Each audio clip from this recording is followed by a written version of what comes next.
welcome to Off the Record Live. Today we have a real treat. We're here with Jelly Roll. How you doing, Jelly Roll? Dude, I'm awesome, man. You know what was cool to watch is when that guy was counting down the time to come on, you got excited, you wiggled your butt. You gave a little wiggle. You gave a little wiggle and looked up. You were like a dog that doesn't have a tail. Yeah, You ever see a dog with their tail clipped? Oh my so gosh. they just wag their ass, you know what I'm saying? Yeah, or like a little there. cat when you're playing with like you the were laser excited. pointer. Yeah, no, it was well, that's exactly what just happened. It made me excited for this interview. You were like, yeah. I was like, well, I hope it made all of you excited at home tuning into this. This is American Songwriters Twitch, which you probably know if you're here already. But if you haven't subscribed, that's the final step. So make sure to click the little button wherever it is, below us or above us. Below us, I'm being told. Below us. Click down there. Subscribe. Click that button. Today, we're Tell in somebody about it. Neon Media's wonderful office, and Jelly Roll is joining us to talk about all sorts of shit, including your new record, Ballads of the Broken, which just came out. Yes, sir. And all the amazing work that you do with your music. Thank you. Before we dive in, we got some ice breakers, some All rapid right. fire questions I'm to in. kick things off. I'm so easy to deal with. All right. Describe yourself in 3 words. Sexy, confident, and sexual.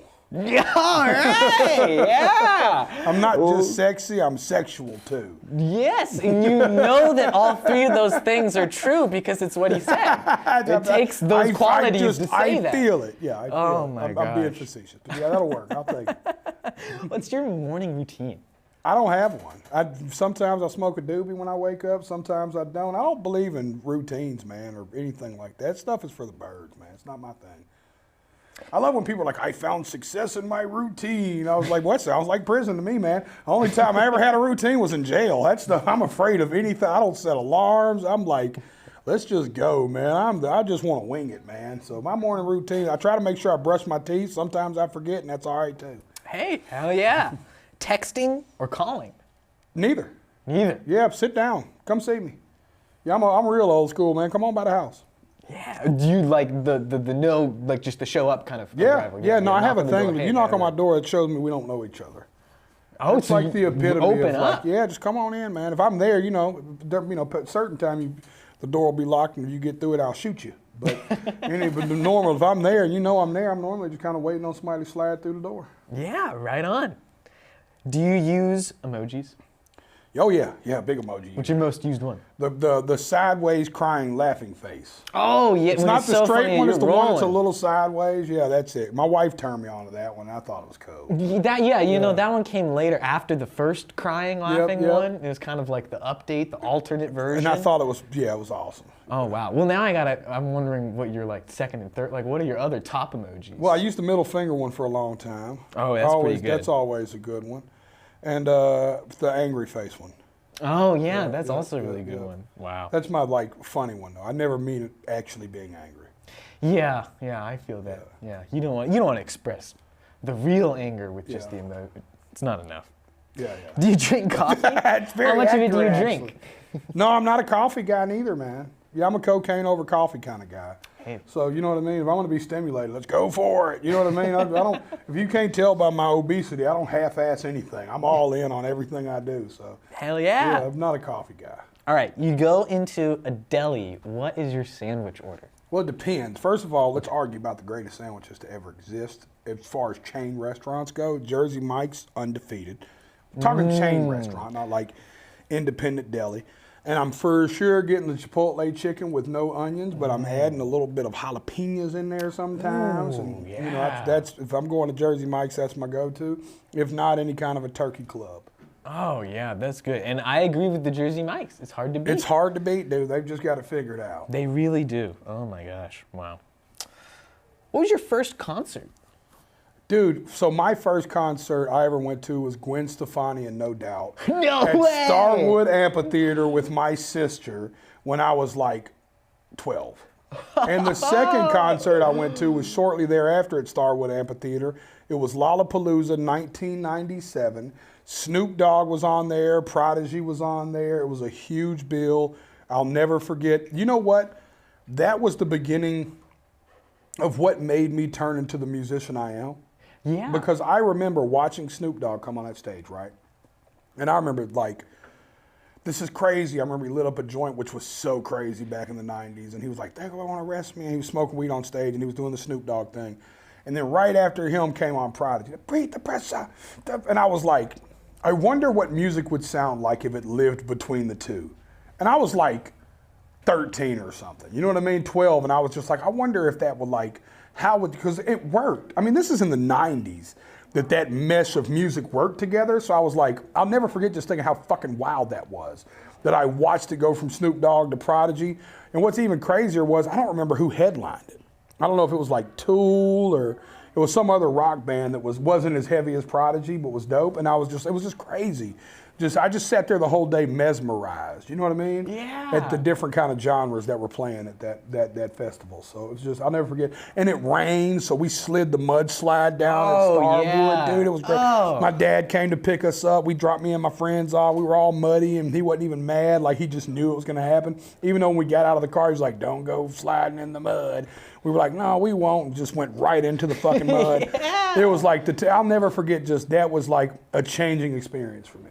Oh my gosh, wow. So that was Lollapalooza. Yeah, I think it was 97. You must have traveled just to go to the show? No. Starwood Amphitheater was in Antioch. I'm from Nashville, so I grew up in Antioch. Wow. And Starwood was right down Murfreesboro Road.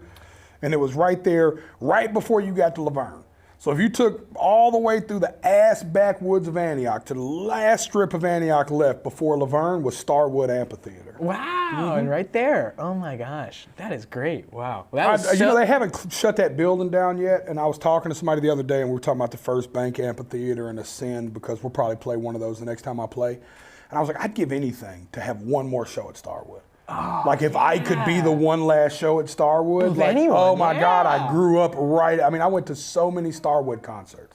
Oh, wow. I think maybe the first 20 concerts I went to were at Starwood. Wow, did you really like going to concerts when you were a kid? You go, Oh, dude, it was like my thing. It was like, because it was so close. Starwood was Yeah. like 15 minutes away, and it was ran by local people. So like my dad or mom or sister would know somebody at a back gate or something. So we'd always kind of sneak in. We never paid for tickets. It was just awesome, dude. Oh wow, so did you get to see like a lot of shows that maybe like you wouldn't have gotten a ticket for? Oh, but, like, you for went to? sure. That I just went because it was just like, well, they're here. You know, I mean, come on, dude. I mean, listen, I love Gwen Stefani, right? But like, it wasn't like, you know, a teenage boy to be like, I want to go see No Doubt. My sister's like, you want to go to a concert? I was like, yeah, absolutely. You know, I knew Don't Speak like the rest of the world. So, but I went and watched the show. And it was crazy. Oh my gosh, yeah, that is so cool. Wow.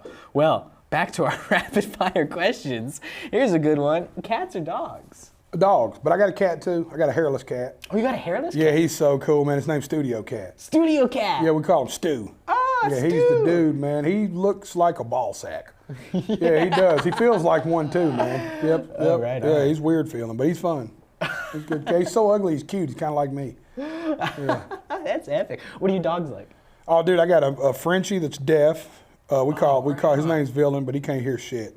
And then we don't know what his name is anyway, so we call him anything. But then we got a dog named Chachi. That's my wife's dog. It's like an exotic bully that D-Ray, who's going to be singing with me in a minute, bred. So he's dope. What's he a mix of? He's just an exotic bully. Yeah, so he's just like a hodgepodge of all kind of expensive dogs together. Yeah. All right. He was inbred to perfection. Yeah. Yeah, there you go. Oh my gosh. If you could instantly become an expert in anything, what would it be? Oh, an expert? Yeah, like if you could just like immediately amass all this knowledge on like a particular subject. Oh my God, what a fucking great question. Jesus, that's gonna make me think. Yeah, shout I out hate to like thinking. the That's rough. Yeah. askmens.com list I found that on. Yeah, just an expert on anything. Probably, believe it or not, music. Like the music side of music. Oh yeah, like kind of like the I'm like theory and all of I'm that. like a feeling guy. I'm not like I'm still learning the difference between a G and an E. So it's like that would be cool to know the difference. So when Matt or one of these music nerds that are around me or D-Ray's like, no man, it's just a high C. I'm like, yeah, that's fucking great. I'll just hit a high C. I don't know what the fuck they're talking about. You know what I'm saying? I'm so confused. I'm like, whatever. So it'd be cool to learn, but I'm learning. But it's like anything else you pick up in your 30s. It's not as easy as it would have been in my teens. Yeah, yeah, and I guess that's a really interesting way too to think about how there are those differences in writing and how kind of coming from the feeling side of it and coming from like the technical side of it can really kind of change how it sounds even. And Right, yeah, totally. But I think some of the magic in me might be not knowing my ear from my asshole. that's kind of what I was wondering is like, It's all pure feeling for me. It's like, well, that sounds right. You know, it feels right to me, so it's like, you know. Maybe it's like a grass is always greener type thing. Because Yeah. sometimes you talk to the technical guys and they're like, man, I wish I could just like forget all of the training and just feel. Yeah, exactly. Well, I think about guys like James Taylor, who's like, I think one of the greatest songwriters ever. And James Taylor, to this day, they have chords on a guitar that's the James Taylor chord, where he taught himself to play the guitar, that they really don't know what the fucking chord is. They just know that it sounded good to him and it worked. You know what I mean? And so many guys are like, that wasn't supposed to work, but it worked. You know what I mean? So I think that was the magic of him not having some dude be like, nope, that's not how the scale goes. Him just sitting in a room by himself, you know, like, I'm figuring this shit out. Yeah, absolutely. Wow. All right, now here we have some weed-related questions. Weed. The first one being, what is your favorite method for smoking if you're gonna smoke? I know you mentioned earlier the doobie that you might. Yeah, have no, some people dude, do. this that is your so favorite? cool. I did not see any of this coming. This is great questions, man. This is so cool. Yeah, so I prefer to smoke out of a water pipe, like a bong or something, yeah. like initially, right? Because it's so much softer on the throat. If not, a joint, a regular pipe. What I won't smoke is a blunt. No I am blunts. anti-blunt, man. All yeah, you're right. fucking that good weed up, man. You got this killer weed, man. You're gonna put it in this big old tobacco leaf. You can't taste it. It don't smell right. You just, man, you wasted all this good marijuana to smoke it wrong. Oh, you know, it's like yeah. I want to smoke it whatever way I can taste it and light the room up the most. You know what I mean? Oh yeah, absolutely. Yeah. Because that shit we smoke, whew, you want to taste that. You know, that's the shit. You want to taste the shit I'm smoking. So it's like, you know, that's kind of what I'm on. But I'm probably a joint guy because they're the most convenient. All right. Yeah. I've been hitting a lot of pins lately too. That was one of the questions. Yeah. What did you think of like the whole I like, love pin them. kind of new technology? Dude, I think they're side of it? great, man. I'm picking up a bunch of them today. I think they're fire. You just hit them, rip them one good time, little ripper magoos, man. They're just smooth sailing. Little bit Nobody goes a knows long they're way. there. A little goes a long way, dude. Hit that thing and roll on. What do you think of the Delta 8? I haven't tried it enough to give you an opinion. So I don't know a lot, and I try to only talk about the little I do know about, and that's one of the things I don't know nothing about. But to me, it's like, if that's where you're at, I know there's some people that are very, very strategic, law-abiding citizens, and I shout out to those fine people. I am not one. So with that being the case, right, it's like, just go smoke weed. You know what I mean? I'm willing to pay whatever consequence might come with it in the great state of Tennessee. So I had a feeling that might be where your answer went when you talked about coffee. yeah, exactly. Yeah, exactly. All right, and our final. Fucking love this guy. At first, I just loved your hair. Now I love you. All right, hey, How y'all hear much- that? Do you give me the process here? Of the You hair comb it? here? Yeah. Is it like a thing you fuck with, or is it just natural? You know, Do you sleep with something on it? I got to give a shout out to the fella at Local Honey who cuts my hair, because what he told me was, don't wash it so much. Wow. I started washing it less, and I grew it out. This is no product. This is really just like I wake up, I take a shower, I try to comb the sides, but not the top. Yeah. So the side kind of hangs down, the top goes up. Okay, so there's a little something that goes. So there's a little bit of maneuvering Okay. physically, but yeah, there's no product. It's What just a wig, man. This is it. That is awesome. all Dude, I right. just can't get over it, dude. That's so cool. Wow. Well, Whatever I'm gonna- you do, don't lose the dude. The strength is in your hair, Samson. Never cut it, man. I'm telling you, that's your thing. All right, well, I'm going to download this clip and start playing it whenever I I'm meet telling people you, and dude. say, I'm that's really cool. it. See this? This is it, dude. The hair does it. All right, well, I got one last question for you in our little, our mini weed section, which is, and I'll change it out from blunt to joint, but what would be your dream joint rotation? If you're going to pass it around, who would you want to sit with? Is it dead or alive? Dead or alive? Dead or alive? You know what's crazy is, I guess everybody I'd want to smoke with is alive. I think I have the same bucket list. The mount blunt more for the novelty. The mount joint more for me is, I think, obviously Wiz Khalifa, Ooh, yeah. Willie Nelson, Snoop Dogg. And of course, Be Real from Cypress Hill would be on there, but I've already got to smoke with Be Real. So that was cool. That's one down. So in the intermediate, I'll replace him with Burner. But these are the guys that I think would be really iconic to smoke some weed with. So. All right, yeah, well, let's call Willie. Let's get this ball rolling. Dude, listen, man, I met Willie once, and I seen him play at the Venetian in Las Vegas, and it was surreal.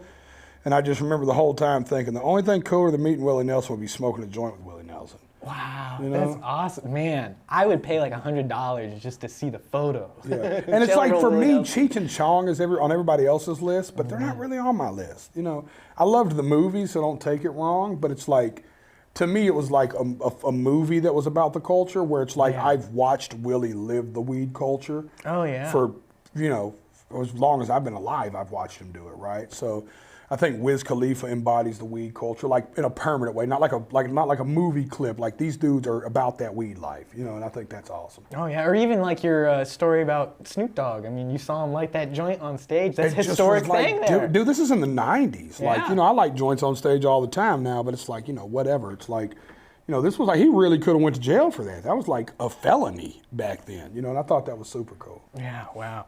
Well, those are our kind of icebreaker questions, and we do have some questions coming in from chat that I'm going to dope. We're going to be sprinkling these in, too. Are you seeing those live on your thing? We've got a wonderful moderator, Catherine, who is Dope. going through our chat. Go, and Catherine. So if you got a question to ask, it can be about anything. Yeah, they said I could say anything on here, now. which was awesome. Yeah, we didn't give him rules, Yeah. so come on. I even asked. Let's I go. respected it enough. I said, is there rules here today? Here's a question from David J. Webb 92, who wants to know how you got the name Jelly Roll. Dude, this is one of my favorite stories to tell. So my mother initially gave me the name Jelly Roll when I was a kid, because I've always been fat. And I spent my whole life trying to grow into my name, and now I'm obese, and I hate her for it. But I'm totally joking. But she did give me the name Jelly Roll when I was young. I loved donuts, I guess, when I was a kid. And then later in life, a buddy of mine that I went to school with, his name's One Arm Clay, and you won't believe it, but it's because he's only got one arm. And One Arm Clay was, and you ever heard the story I got robbed by the One Arm Man? No. You never heard it? It was like an old movie clip. It's like, I was robbed by the One Arm Man. But anyways, he ended up going to jail for robbery too. He is a walking pun. But One Arm Clay was like, we should call you Jelly Roll. I was like, my mama calls me Jelly Roll. And he was like, Jelly Roll it is. And it stuck again. It's like, it just rolled with me my whole life. To this day, my mother is like, when I walk in the house, she's like, is that Jelly? I'm like, yes, ma'am. She's like, hey, baby. Just like to this day. So that's just what they know me by. Wow, that's great. Been with me my whole life. Oh my gosh, wow. I'm not like one of those artists that, like, if you call me Jason, if you know me, that's like me knowing that you don't really know me. Like, when you call me Jason, it's like, oh, okay, you're reaching. You think that's what people would call me, but that's not really how this works. Like, my mother calls me Jelly, so for you to call me Jason is fucking weird. You know what I'm saying? It's like, I can tell you're reaching. You know what I mean? It's like, oh, yeah, I know Jason. Like, you don't know me then, for sure. You know what I'm saying? Like, maybe you say Jay or something, but not for sure. Oh, right on. That's great. From Spliff Queen 710, we have, what songs What up, Spliff Queen? Let's fucking go. Yeah. That's what I'm talking about. 710? Yeah, baby. My people are in this chat. This is great. Exactly. Oh, my gosh. What songs do you sing in the shower? Oh, dude, everything. First of all, I'm a walking jukebox. Anybody who's around me is, I mean, I sing all day. All the time. I sing through not just the shower, but, you know, in the shower, I actually listen to podcasts. Okay. It's the one time that I hook up my little Apple pod thing and whatever the little shower pod thing is they sold me, you know, and I listen to a podcast. I take long showers. I got a lot of body to wash. So I'll sit in there and wash and listen to a podcast. But like if I'm riding around by myself or walking through and humming something, it's normally Motown music. Oh, yeah, right on. That's great. What podcast do you listen to? I was listening to The Brilliant Idiots on the way here today. Andrew Scholes and Charlamagne the God. I listen to a lot of Rogan, a lot of Your Mom's House with Tom Segura, the Burt Cast with Burt, Two Bears, One Cave, Brendan Schaub, The Fighter and the Kid. I listen to a lot of comedian stuff, man. Oh, yeah. Yeah, right on. And here we have one from Kicks Collector 2323. That's my people too. I collect kicks as well. This is awesome. What's your favorite pair of shoes you own? My Call 4s. Listen, my gray Call 4s, you know how exclusive them puppies are. I wore them to the Ryman. I wore them to, I'll tell you a funny story. I was putting them on backstage and I was like just disrespectfully sliding my foot in them. And Ernest was filming it because he knew how like cool those shoes are. And he was like, I'm not going to post that. The sneakerheads are going to light you up for the way you're putting them on. Because I was putting them on like they wasn't like really top of the line shoes. They're probably them. I got the blue toe and the black toe Union ones. I love those as well. I'm a huge fan of those, but those are probably my babies. And I've saved them for the rhyming.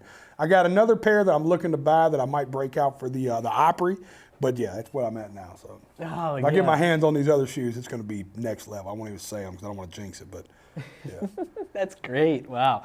Well, those are all the audience questions we can give right now, but we will be sprinkling more through. So if you're watching and you got questions, feel free to keep giving them in. Dope. Thanks for tuning in, man. For now, we're going to kind of shimmy over and kind of talk now a bit about your... When you use the word shimmy, what do you think of first? What do I think of first? Yeah. I think of it's a maneuvering. But what song do you think of first? First song, shimmy.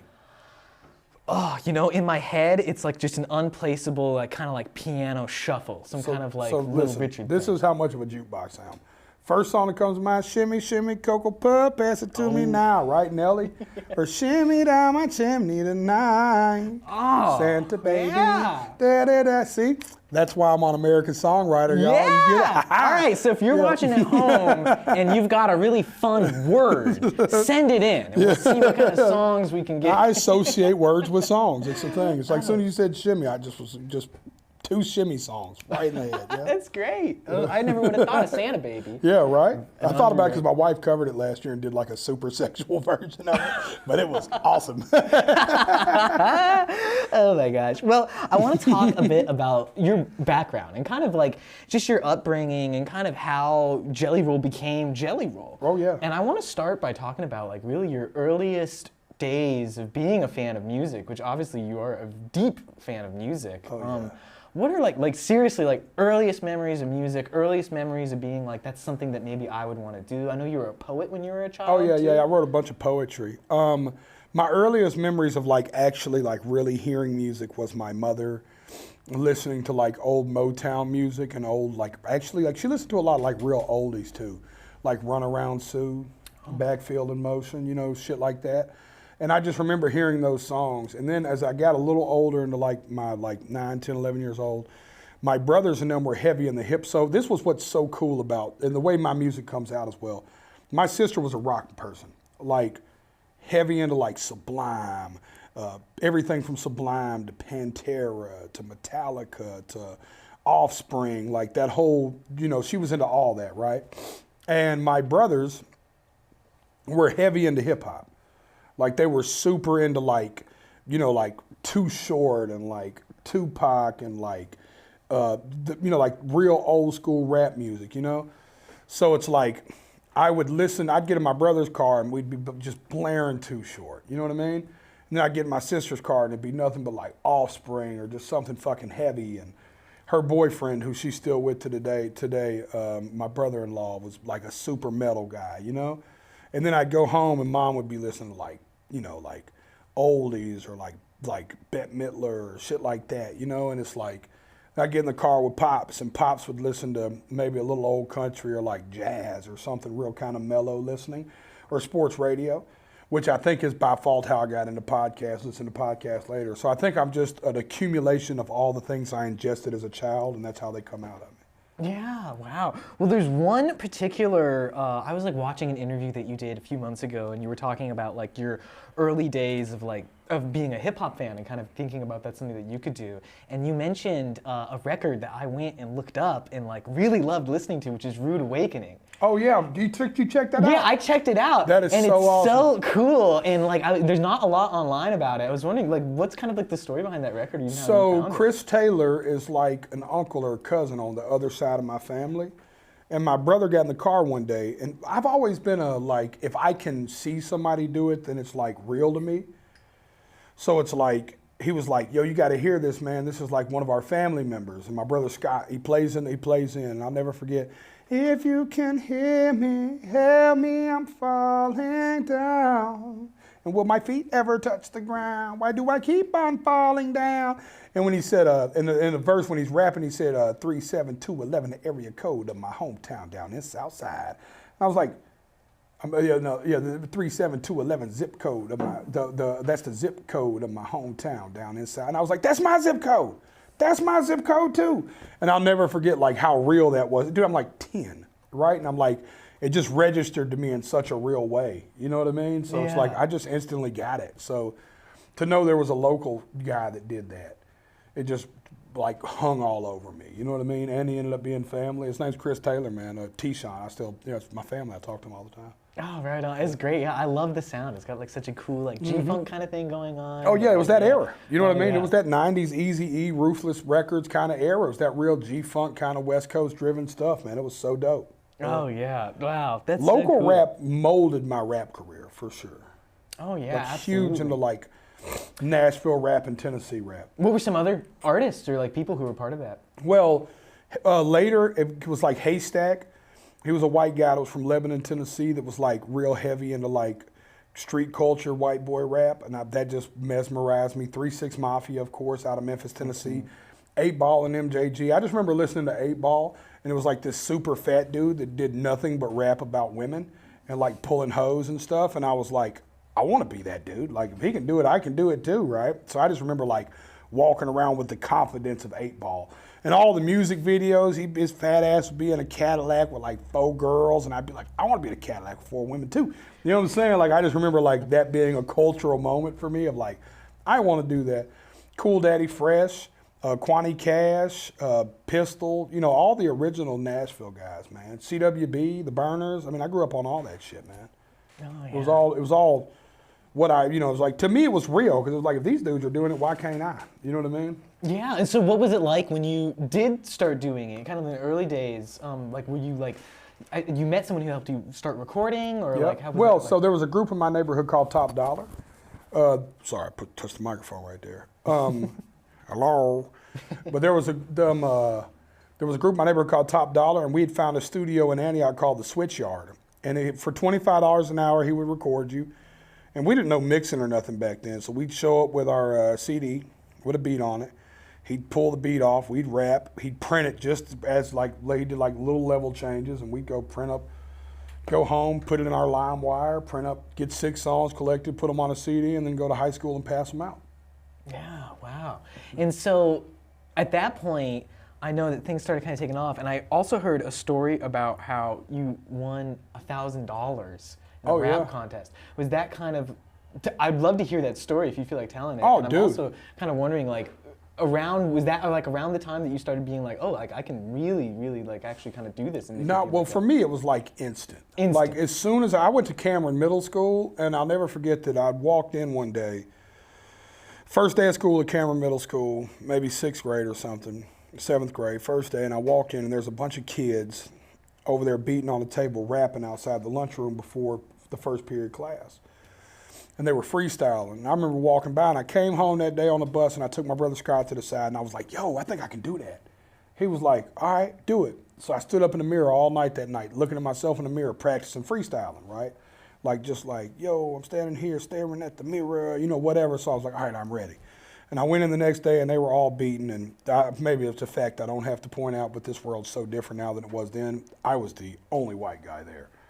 There was not a white person in soul around that table, right? Now you throw a rock and hit a white dude that can rap, right? I have country dudes hit me up now. They're like, yo, I rap too. I'm like, I'm sure. But he's like beating on the table, and I'm like, I walk up, and everybody's just kind of looking at me, and I'm bobbing my head. And then when they could tell somebody's finishing, I'd be like, yo, and that's like your way to like interject after the next one. And I came in and rapped, and everybody just went crazy. And like at that moment, I was like, oh, this is what I'm gonna do. I was like, this is my thing. Like, for sure, I spent my whole life looking for my thing, and this is fucking it. And I stuck to it, dude. I mean, I didn't, I just blindly chased it from that day forward. Now, the freestyle battle contest I was in juvenile. I was charged as an adult for a pretty horrendous crime. One that I was utterly and completely guilty of, and have no defense for it except for I was a young kid, right? And it was a robbery, attempted homicide.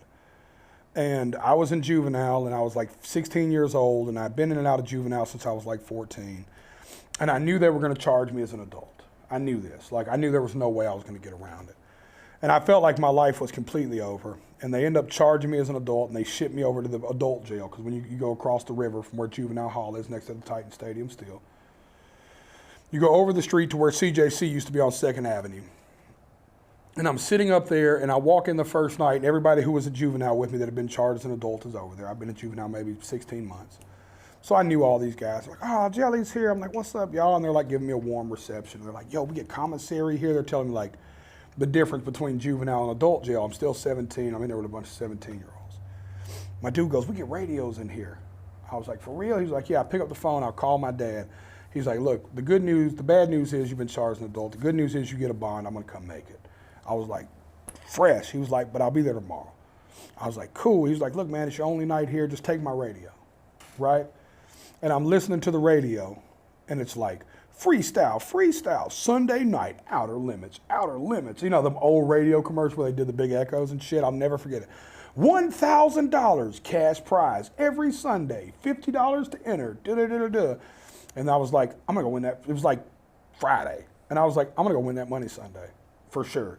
And the funny thing was, I had heard the names. It was called Higher Guns Management, which I knew because I've been talking to people on the streets, was Haystack and Eric McAnally's company, which was managing Top Dollar, my old friends we previously spoke about. Yeah. So I was like, oh, I got an in, I can go. So my dad picks me up the next day, and he's like, all right, I bailed you out. I was like, I'm going to pay you back. I'm going to go win this $1,000 tomorrow night. He was like, what? I was like, for sure, I'll be home late, but I got you. He was like, what? I was like, yeah, man, I'm going to go to this club, and I'm going to win this $1,000. It's going to be easy.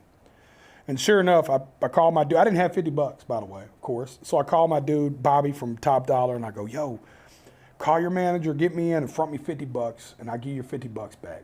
He was like, look, whatever for the 50. I was going to give you some money when you got home anyways. I went in there and rocked that bitch. I went in there, dude, first of all, I had to lie and say I was 18. I walk in, I'm like the only white dude there. My hair is a little longer than yours at the time. It's like sitting here where I've been growing it in jail. I don't plait it or nothing. I'm wearing a hoodie, some jeans, and some shoes. I look homeless. You know what I'm saying? And I went up there, and nobody expected nothing from me, and I blew the back out of that bitch, dog. I went in there and went off. They gave me my $1,000. I was like, if you want to do it next week, let us know. I was like, I can do this every week? Dude, it was like a job. I went every week and was like the reigning, to the point they started giving me $1,000 a week to host it later, because they were like, you're just going to keep winning, so now we'll just pay you to be the host. Oh my and as a novelty, every if you want to battle the winner, you can for fun. So like, I took it. That's what I did. That was my dude for years. This was my hustle. By the way, we would go to barber shops in the projects. Me and a guy named Jazz Howard, the coach, Cross Tracks Entertainment. We'd go to the biggest projects in Nashville, at the little corner store at a barber shop. We'd walk in like, I got $10,000 on the white boy, is what he'd say. And I'd be like, anybody can get it in the projects.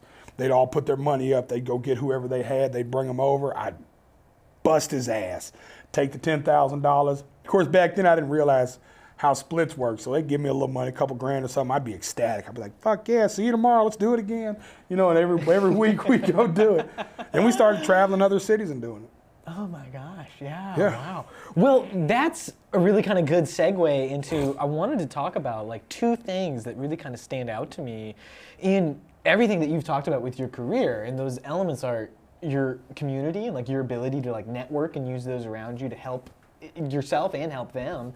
And then also your work ethic. Yes, sir. And both of those things really kind of stand out as things that you prioritize. I mean, are they things? I mean, what can you tell us about that side of being an artist? I mean, at the early age, you must have realized that that's how you find success, is the grind. Oh yeah, man. Yeah, the only person working harder than me is the devil.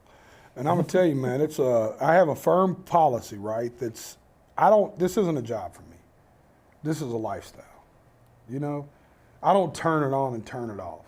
It's not like, how people have 9 to 5 jobs and the boss can call them at 5:30 and they're like, ha, fuck you, talk to you tomorrow at 9. Not me. You know what I mean? This is a lifestyle for me. 24 hours a day, 7 days a week, I'm thinking of music, I'm thinking of music, I'm thinking of music, I'm thinking of ways to make music, I'm thinking of ways to help music, I'm thinking of ways to be a part of music. That's all. I am obsessed with it. The only thing I do, ironically for my Twitch family, that is not music related is video games. And even then, I get in the chat with people and we end up talking about music. And it's not just like my music. Like, I'm a nerd about, like, you've heard me talk about this shit in here. Like, I'll nerd out and talk to you about a Gwen Stefani concert. Like, I just love the lifestyle of being a musician. Yeah. You know, we have a philosophy. Casey, my guitar player's mother, told me this one day. I was fitting to go on stage somewhere. We're early in the day. It's a couple hundred people in the crowd, whatever. I said, we're finna go do the fun stuff now. And she stopped me. She said, Jason, they pay you for the 23 hours you're not on that stage, not for the hour you're on it. And I caught that and I looked at her. This is, you know, my at the time he was a drummer, he's my guitar player. Now it's his mother talking to her. She's OG, been singer-songwriter her whole life, you know. And I thought about that walking on the stage and I was like, she's right. I do this shit for free. I do it for free now. We played the Ryman Auditorium. Quinn will vouch for this. Did an hour and a half set at the Ryman Auditorium. I went straight next door to Tootsie's, had 3 shots, got on stage and sang for an hour. Yes. Right? I played Whiskey Jam, went straight to Kid Rock's bar. And the night we went to Kid Rock's bar, we sung for an hour. I didn't sing one Jelly Roll song. I sang like Morgan Wallen, Waylon Jennings, Willie Nelson, Chris Stapleton. I just went like, I just want to go, I just want to play. You know what I mean? It's like, I'm down. Like, this is what I do because I love it. I don't do this because this is what I love to do. And the day I don't love it, or stop loving it a little bit, the day I feel complacent in it, like I feel like, you know, like a marriage, like when you've been married. Luckily, I'm head over heels in love with my wife. But you know how some marriages, they're just there. They just exist. The day I'm existing with music, I'm done. Yeah. Yeah.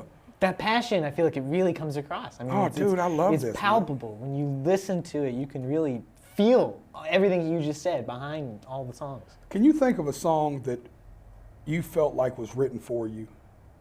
I can think of many, yeah. Name Yeah. one. Name one. Well, one of your songs I was listening to, Son of a Sinner. Right. When my parents, I wouldn't call them sinners on record, but when I was listening to that song, there's moments in it. I mean, there's lines in it where I was like, holy shit, that really, really, really hits. That resonates, right? It's like, one drink from the devil, one call away from home. I mean, that's a brilliant line. it's the duality of man, right? It's the, I live somewhere between this and this. For me, one of them that was a first thought to come to mind is Bob Seger's Against the Wind, right? To this day, I hear that song and I'm like, I'm so glad this song exists. Like, I am so grateful this song will always be here for me, no matter what I'm going through in life. I can reference back this song and there's something in it that is like, I'm going through that. That's what I'm going through. And I could sit here and name them until they kicked us out, until they shut the lights down and somebody said they had to go home. I could just talk about these songs that have impacted my life in that way. So for me, making music was always, how can I write songs that impacts people's life that way? Like you telling me that, it gave me butterflies, right? Like in my stomach, because that's what we do it for. You know, we write it, at least what I do it for. And I know a lot of these dudes are fucking cornballs, and they do it so they can get on radio and people will like them and they'll be admired. And, you know, it's like an ego thing for them where it's like, sort of who I am, like take me away from the music and let the music live. Yeah. You know what I mean? Like, Yeah, oh yeah. To me, that's what's dope about it, is like making songs that resonate with people. Making songs that, I'd rather have 10,000 fans that are my fans that come to me and go, dude, your music changed my life, than have 1 million fans that come to me and go, dude, I fucking love that one song where you're talking about the truck and I listen to it every now and then when I'm riding down the street, you know, when it's in a big old truck, you know, it's like, I would rather have 10,000 people that stop me at grocery stores and go, yo, man, that when you said you're one drink away from the devil and one call away from home, man, that stirred my spirit. Or, hey, man, they played Save Me at my uncle's funeral who died of a drug overdose. Like, these stories I get are like, that's why I write fucking music. You know what I mean? Oh, yeah. That's why I don't get involved in that other shit. You know what I mean? It's why I've never chased the other side of the music business. You know what I mean? Yeah, absolutely. Wow.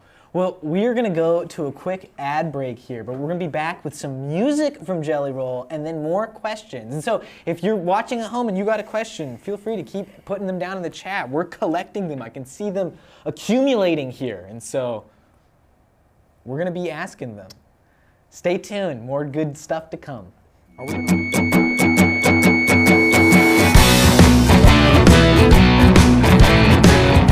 Back, man. Guess what? Now I'm taking over. It's just me. We are on the American Songwriter Twitch. Once again, you can subscribe down there or whatever it is. Follow right down here somewhere. You should do that. They have a lot of other singer-songwriters like myself that come on here. They're not as cool as me, but they're cool. So come and check them out every now and then, and I wish them all the best. And like I always say, I hope every one of them does great. I just hope they don't do as good as me. No, I'm joking. I hope they do better. I wish everybody blessings. This is David Ray. It's one of my best friends for almost 20-something years now. We also write together a ton of songs. He produces a bunch of the records I do. We are about as close as two men can be without touching each other's butt. This is my Bubba. And we're going to sing a couple songs that we did together. The first one's going to be off the new album. It's called Sober. And y'all forgive me, I'm a little scratchy voice. I've been on the road, touring tough, but I'm going to sing for y'all today. Let's do it.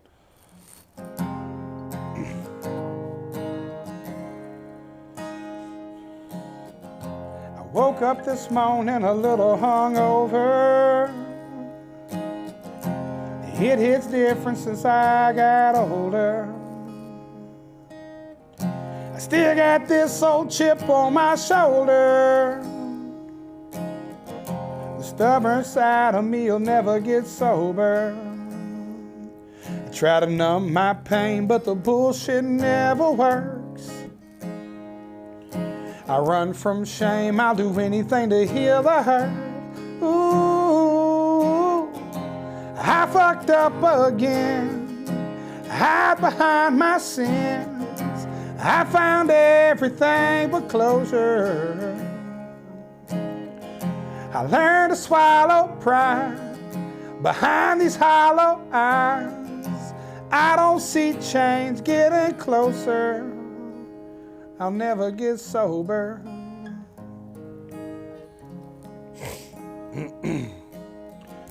I deal with this pain, don't ask me how.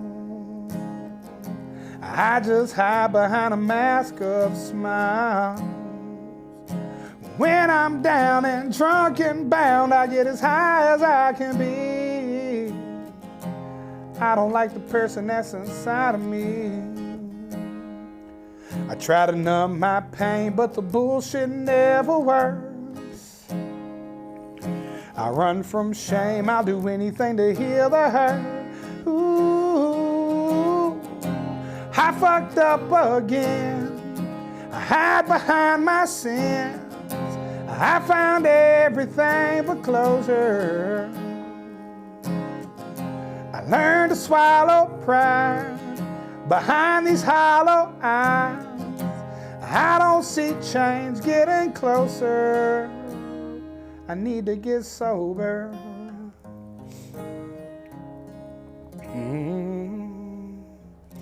I woke up this morning a little hungover. Yeah. Thank you. Yeah, thank y'all. Yeah, baby. So, quick story about that song. We showed up to the studio one day. We booked like 7-day blocks at a time straight. We were on like day 6, and we were utterly hungover. We were so hungover, neither one of us wanted to be there, but we were obligated and committed and came. And I jokingly was like, I woke up this morning a little hungover. And D-Ray's a little songbird, so he immediately picked up a guitar, and it was like, that's literally where the song started. So it fucking started from there. The next song we're going to sing is a song very dear to me, and it's a special day. I'm sure D-Ray sees this coming, but we've yet to be able to do this for him. Oh, man. Yep, today's your day, brother. I'm glad we get to do it right here on Twitch where we can keep the... Probably should have cut the tape off this thing before we did this, but we wasn't prepared. We decided to give this to you last minute. They gave this to me a week ago at the Ryman Auditorium. You know what? To save the audio nightmare.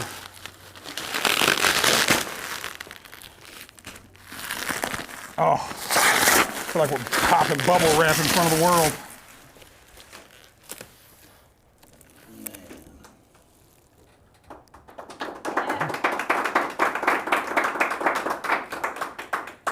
And it was just me and D-Ray in the studio one day, and I swear y'all are going to think we keep making these up. This is to David Ray Stevens, presented on behalf of us. It's a gold record for the song we're fixing to sing called Save Me. I know you're going to think we're making this shit up because this is what we keep saying, but I shit you not, D-Ray and I were probably the album was done. We had no reason to be in the studio except for that we had paid for the studio. It was early one morning. I was leaving for family vacation the next day. It was our dead last day in the studio. And out of sheer nothing else to do, we picked up a guitar and we wrote this song. And independently, with no radio play, no playlisting, no record label, no anything, this song has been streamed over 100 million times. And this is D-Ray's plaque, which I'm excited because being friends, we got our first plaque together. Yeah, man. Anyways, we're going to sing it for y'all. This song is called Save Me. Congratulations, D. Thank you, man. Thank you for the opportunity. Yeah.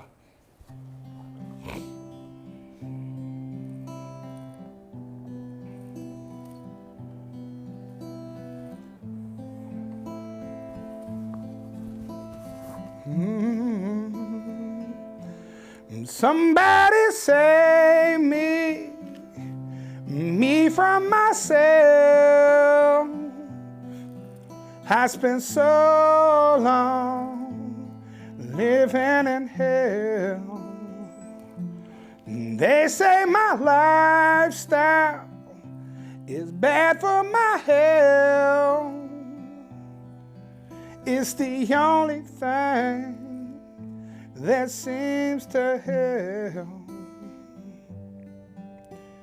And all of this drinking and smoking is hopeless, but feel like it's all that I need. And something inside of me's broken. I hold on to anything that sets me free. I'm a lost cause. Baby, don't waste your time on me. I'm so damaged beyond repair. Life has shattered my hopes and my dreams. I'm a lost cause. Baby, don't waste your time on me. I'm so damaged beyond repair. Life has shattered my hopes and my dreams. You hit these with me, D-Ray? Ooh.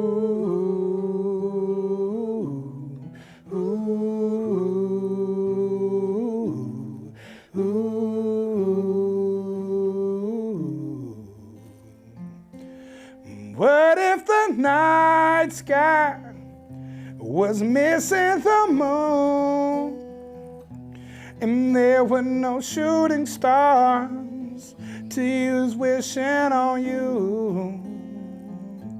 And all of my sorrows, I just washed them down. It's the only peace I've ever found. All of this drinking and smoking is hopeless, but feel like it's all that I need. And something inside of me's broken. I hold on to anything that sets me free. I'm a lost cause. Baby, don't waste your time on me. I'm so damaged beyond repair. Life has shattered my hopes and my dreams. I'm a lost cause. Baby, don't waste your time on me. I'm so damaged beyond repair. Life has shattered my hopes and my dreams. Ooh.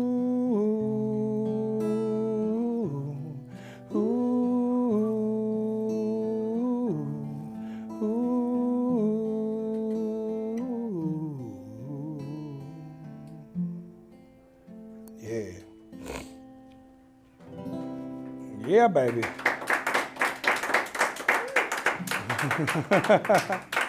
Love you, Bubba.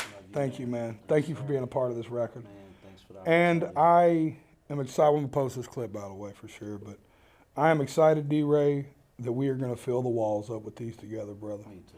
Wouldn't want to do it with another motherfucker. Never been more sure. Love you, brother. Let's smoke a joint to it after this. Yes, sir. I'm in. Thank y'all for making this go gold. I can't thank y'all enough. This is a true story of an underdog. somebody doing it against the grain, and somebody did it with just a loyal fan base. Every one of y'all who shared it, y'all made it possible. Y'all did this for us. You know, y'all are the closest thing to a marketing team we'll ever have, and we count on y'all, and you never let us down, and we love you. And shameless plug, we'll be dropping Son of a Sinner video soon, and I need y'all's help to do it again. They didn't think we could do it once, and now we got to do it twice, or they're going to think we were fucking a fluke. And I need y'all to help us. I love you, man. Here you go, D-Ray. Thank you.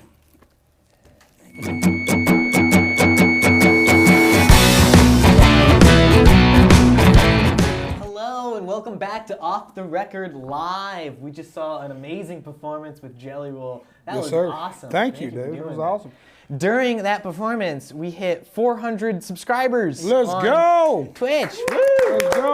So keep it going, and thank you, Jelly Roll. Keep subscribing, y'all. Fuck with me. Yeah. This is awesome. Yeah. Show them you like us. That song was awesome, and I know that was kind of like one of your first, Save Me, that is, was one of your first tunes where you really let your voice sing on it and just bare your soul. Yes, and now, obviously, Ballads for the Broken is a record full of that. Full of that, man. It was like putting my toe in the water of a pool I didn't know I'd be allowed in. And people were like, no, come in. And it was so cool, because what I was concerned about was the people who support me and have supported me for the years. I never want to let them down. So I wanted to make sure they were okay with me doing what my heart wanted to do. You know, it's like, I've always wanted to sing, man. You know, it's like, I fell into hip hop because of the culture of hip hop. I fell into hip hop because that was what I was surrounded by in the lifestyle. And I say the culture, I don't mean like rap itself. I mean like people spray painting graffiti in my neighborhood and tagging houses, and people break dancing, and the culture addressed the style of hip hop. You know, it's like, it's what I was surrounded by when I was in school, so it's what I fell into. But I always wanted to sing too, and I just was trying to find a way to mesh them both. But it's working out, man. It's been really fun. Yeah, oh my gosh, I bet, absolutely. I mean, this new record too, I mean, tell us a bit about what is it like even writing these kind of songs, understanding that background, like writing something knowing that you're going to be singing the whole thing. Is it kind of different? No, you know what? It's fun. It's a few years back, I focused less on trying to be the best rapper in the world and trying to be one of the best songwriters in the world. And that was the beginning of the paradigm shift for me anyways. That's when the whole dichotomy changed for what I was doing. So it's like I was just, because, you know, as a rapper, you know, the freestyle battle in the circuit, you're just always like, I want to write the dopest rap I can write. And then I turned that into, man, I want to write really good songs. And now it's like, I just want to write great songs. Wow, well that's really interesting too, because another question I wanted to ask you was talking about kind of how you think about genre, because obviously you have this hip hop background, you've talked about how you're kind of a blend of like those four big kind of influences and all of those things, but at the end of the day, your music is so genre-less in a way, even though it like embraces all those things. So yeah, do you think of them as like different tools? Do you think of it as like something that you're not even thinking about at all? You're kind of just making what you want to make? Yeah, I think first of all, I think genres in general are cages that are stunning the growth, right? I think that boxes stunt growth anyways, in general, right? You know, it's like, you know, there's an old saying that the shark that could be 25 feet would only be 6 feet if you raise it in the right aquarium. You know, because it only can grow as big as it thinks it can get. You know what I mean? It's like when you put somebody in a genre, you put them in a situation where they feel like they're trapped into only being able to grow this much artistically. You know, and it's like, I think that we're past that anyways. I think there's a couple of people that are hanging on to it still because they think their job depends on it, but it's not true. I think that, like, I don't know about y'all, but the playlist I listen to, and I'm looking around the room for real, are mood driven, right? It's like, I don't go look for like today's top hits. You know what I mean? Like when I'm going to work out, I'm looking for a playlist that's generally like a workout playlist. You know what I mean? I'm not looking for like a genre of music. I'm looking for like a mood. You know what I mean? Like when I'm riding, I'm looking for a group of songs that cater to my ride. You know, so it's like, I think genres are really slow. I think if we don't get rid of them soon, they're going to be the death of what music can be. Yeah, absolutely. Well, speaking of genre, though, you did just have kind of a big night where you got to headline the Ryman Auditorium, and then at that performance, and the video is online, you can find it on Facebook if you use it at home, you found out that you were going to play at the Grand Ole Opry. Yes, sir. And so you have this really kind of beautiful moment where a lot of like I these... ugly cried. Yeah, I ugly cried. It was But it was so a surreal. beautiful moment. Yeah, no, it was so. Well, I think it's because of the genre thing. Like, I always wanted to play the Grand Ole Opry, but I wondered if they would ever let me play the Grand Ole Opry. And for them letting me play it, first of all, as a local boy, I was driving down Brawley Parkway today, and I'm looking up at that sign. I'm thinking of how many years I've been driving down Brawley Parkway dreaming of being a part of that sign, right? And I think to me it was like, I think it was also cool for the Opry because they know what I do. This wasn't like a bait and switch. They know who I am and what I represent and the musical influences that came in me and come out of me. I think it's kind of the beginning of them being like, yo man, we're here for good music. Like, this is the Grand Ole Opry. This is the mecca of country music and country radio in the early days, right? And TV. But I think they also acknowledge like good music is good music. And my shit's always going to lean a little country anyways because I'm from Tennessee, man. If I sing Amazing Grace right now, it's going to sound a little different than if a dude from New York sings it. You know what I mean? Like, it's just the nature of me being a Southern dude, you know? So I think that was like the moment for me was a kid that like publicly came up grassrooted in hip hop, rock and roll and country, and has kind of transitioned into just trying to make really good music that people can feel. My favorite thing I say will always be there's two musics that exist in the world. Music you can hear and music you can feel. And I try to make music you can feel. Some music's meant to be heard, some's meant to be felt. And I think that it was them kind of seeing, you know, like, hey man, this kid leans country anyways by descendant of being an Antioch kid. But I think it's cool, man. I think it's awesome. And I think that everybody's going to be surprised that night that the diversity that'll be there. There's always a diverse crowd at the Grand Ole Opry because I've been going. But I think it's going to be really fun that night. Oh yeah, that's so great. That sounds so fun. I hope so. At least I hope some of my guys show up. You know what I'm saying? I hope some of my people come support me. It's a big night. So. All right. Well, we have some more audience questions coming in from chat, which if you still got them at home, there's still time to get them in. We're still looking at them. But here's one from It's Young Hefe 804. What up, Hefe? Who asks, That's what I call my wife. what's your favorite show that you've performed recently? Whew. You know, these questions are grenades with pinouts because somebody's going to be mad that their city wasn't on the list, right? So, but if I had to highlight them, first of all, this whole tour has been mind blowing. The Alabama shows were nuts as far as energy. The Ryman show was absolutely classic. I mean, what it was and what it meant to me being from this city and being who I am. The only thing that I was joking with Jonathan Lober from Broken Bow. I was like, when I play the Opry, you know, I don't know where to go from there. Like, that's like, for a kid from Nashville's dream, that's it. The Dallas show was big for me because it's the most hard tickets I ever sold as a solo headlining act. So that was crazy. Ohio, I mean, God, they've all been just absolutely insane. You know what I mean? Columbus was nuts. Charlotte this last weekend, I can't help but think of Charlotte. I just left there and it was insane. You know, it was just. Everywhere we go, we are putting asses in seats. People are having the night of their life. I'm having the night of my life. It's not a concert. It's a family reunion of people healing together. Yeah. This is like a healing experience. You know what I mean?